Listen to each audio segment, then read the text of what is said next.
نعمان نام ہے میرا، لاہور سے عرض کر رہا ہوں میں۔ قاری صاحب کے تعارف سے میں جو ہے وہ اس گفتگو کا حصہ بنا۔ اول تو بہت شکریہ، جزاکم اللہ خیر۔ میں انشاءاللہ اپنا تفصیلی تعارف پھر عرض کر دوں گا۔ ابھی مجھے ایک سوال ذہن میں آیا آپ کی گفتگو سے، وہ میں پوچھ سکوں؟ جی جی، اگر آپ ارشاد ارشاد۔ جزاک اللہ۔ مجھے صاحب ایک میرے ذہن میں سوال یہ آیا کہ کچھ مرتبہ تو ہم جب نظریات کا اختلاف کرتے ہیں دیگر احباب سے، تو اس میں ہمارا یہ نقطہ نظر ہوتا ہے کہ ہم درست ہیں اور وہ یہ سمجھ رہے ہوتے ہیں کہ وہ درست ہیں، اور یہ ایک نظریاتی سا اختلاف ہوتا ہے۔ لیکن کچھ مرتبہ اختلاف کی نوعیت یہ ہوتی ہے کہ جس شخصیت کے نظریات سے ہم اختلاف کر رہے ہوتے ہیں ہمیں تقریباً حق الیقین ہوتا ہے، یا کچھ اکابر یا بڑوں کی عبارات یا ان کے پوائنٹ آف ویو کی وجہ سے ہمارا یہ یقین بن چکا ہوتا ہے کہ واقعتاً یہ دوسرے جو شخص جن سے ہم اختلاف کر رہے ہیں یہ غلط نظریے پر بھی ہیں اور جان بوجھ کر لوگوں کو گمراہ کر رہے ہیں۔ ابھی آپ نے خود ہی ارشاد فرما دیا، جیسے ہم بالعموم میرے جیسے نوجوان یہ سمجھتے ہیں، جیسے جاوید احمد غامدی صاحب ہو گئے، یا گزشتہ صدی میں مرزا غلام احمد قادیانی کا معاملہ ہے۔ تو جب ان لوگوں سے اختلاف ہم کرتے ہیں تو ہم بعض مرتبہ چونکہ ذہن یہ بن چکا ہوتا ہے کہ یہ جان بوجھ کر لوگوں کو گمراہ کر رہے ہیں، تو بہت کبھی کبھی سختی ہو جاتی ہے اس معاملے میں۔ اور میں ایک اعتراف جرم کر لیتا ہوں، آپ سے گفتگو ہو ہی رہی ہے تو چونکہ میں ان دونوں کے نظریات پر بھی کچھ عرصے سے کچھ نہ کچھ کام کرتے رہتے ہیں ٹوٹا پھوٹا، تو ویسے تو بڑی کوشش کی کہ آپ کی گفتگو بھی سنتے رہتے ہیں اور دیگر علماء کرام سے تعلق کی وجہ سے بھی کہ معتدل مزاج رہ کر ہی اور اچھے الفاظ کے ساتھ ہی اپنا اختلاف بیان کریں۔ لیکن گزشتہ دنوں یہ جو حضرت شیخ ابن عربی رحمۃ اللہ علیہ والے گفتگو میں غامدی صاحب نے جو نظریات پیش کیے، تو تھوڑا سا مزاج جو تھا اس میں بگڑ گیا، اور کچھ جگہ لکھنے میں میں نے ذرا سختی ان کے متعلق کر دی، ذرا زیادہ سخت الفاظ بول دیے۔ تو مجھے دو چیزیں جاننی ہیں کہ ایسے اختلاف میں جہاں ہمیں یہ لگے کہ واقعتاً یہ جان بوجھ کر گمراہ کر رہے ہیں، ادھر بھی یہی مزاج رکھنا ہے جیسے عمومی اختلاف میں، اور دوسرا یہ جاننا ہے کہ اگر میں ایسی غلطی کر چکا ہوں اور میرے پڑھنے والے یا میرے سننے والے میری ویڈیوز کو وہ یہ دیکھ چکے ہیں کہ میں اب اس طرز پر اس نوعیت پر سخت الفاظ استعمال کر چکا ہوں، تو کیا اگر میں اب اس سے ریٹریٹ کروں، اگر میں اس کے بارے میں اب یہ لکھ دوں کہ مجھے احساس ہوا ہے اختلاف کے باوجود میں نے سخت الفاظ استعمال کیے ہیں، تو اب مجھے اس میں کیا کرنا چاہیے؟ یہ دو چیزیں میرے ذہن۔ چند باتیں ہیں۔ ایک تو یہ کہ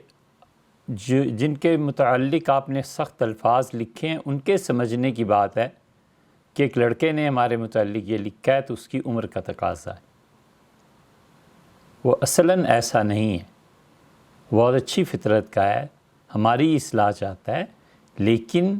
عمر ہے، گرم خون ہے، نیا علم بھی ہے، یہ سارے فیکٹرز جمع ہو گئے ہیں، اس لیے ہمیں برا نہیں منانا چاہیے۔ یہ تو ان کو سوچنا چاہیے جن سے آپ نے گفتگو ایسے کی ہے۔ لیکن جو ہو گیا سو ہو گیا، بس اسے بھول کے آئندہ کے لیے یہ طے کرنا چاہیے کہ میں نے آئندہ ایسے نہیں کرنا۔ ہمیشہ ٹھنڈا دماغ اور بالکل بغیر کسی رعایت کے صاف الفاظ میں بیان کر دینا چاہیے کہ یہ جو بات ہے یہ گمراہی پہ مشتمل ہے۔ میرا خیال یہ ہے، مثلاً ایک جملہ کہ میرا خیال یہ ہے کہ جناب والا آپ جان بوجھ کے لوگوں کو غلط راستے پہ ڈال رہے ہیں، بغیر کسی غصے کے آپ نے اپنے خیال کا اظہار کیا۔ آپ یہ بھی کہہ سکتے ہیں کہ اللہ جانتا ہے، لیکن مجھے بظاہر یہ معلوم ہوتا ہے یا آپ کی گفتگو سے یہ معلوم ہوتا ہے، یہ میرا تاثر ہے اور ممکن ہے غلط ہو میرا تاثر۔ ایک چیز اور بھی آپ سے عرض کریں، انشاءاللہ امید ہے آپ اسے پازیٹیولی لیں گے، کہ آپ جتنے زیادہ لوگوں کو سننا شروع کر دیں گے نا اتنا ہی آپ کا خیال منتشر ہو جائے گا، اور خیال ایک جگہ جم جائے، یہ تو یا تو پاگلوں کا خیال جم جاتا ہے کہ جو ان کو خیال آ جائے بس وہی کرتے رہتے ہیں، اور یا پھر وہ لوگ جو ہدایت پر ثابت قدم ہوتے ہیں اپنے خیال کی حفاظت کرتے ہیں۔ اگر آپ بہت لوگوں کو کسی موضوع پر بھی سننا شروع کر دیں گے تو دماغ منتشر ہو جائے گا، یہ صحیح ہے، یہ صحیح ہے، یہ صحیح ہے۔ تو اللہ تعالیٰ سے مانگنا چاہیے کہ پروردگار وہاں لے جا جہاں حق ہے، جہاں سچائی ہے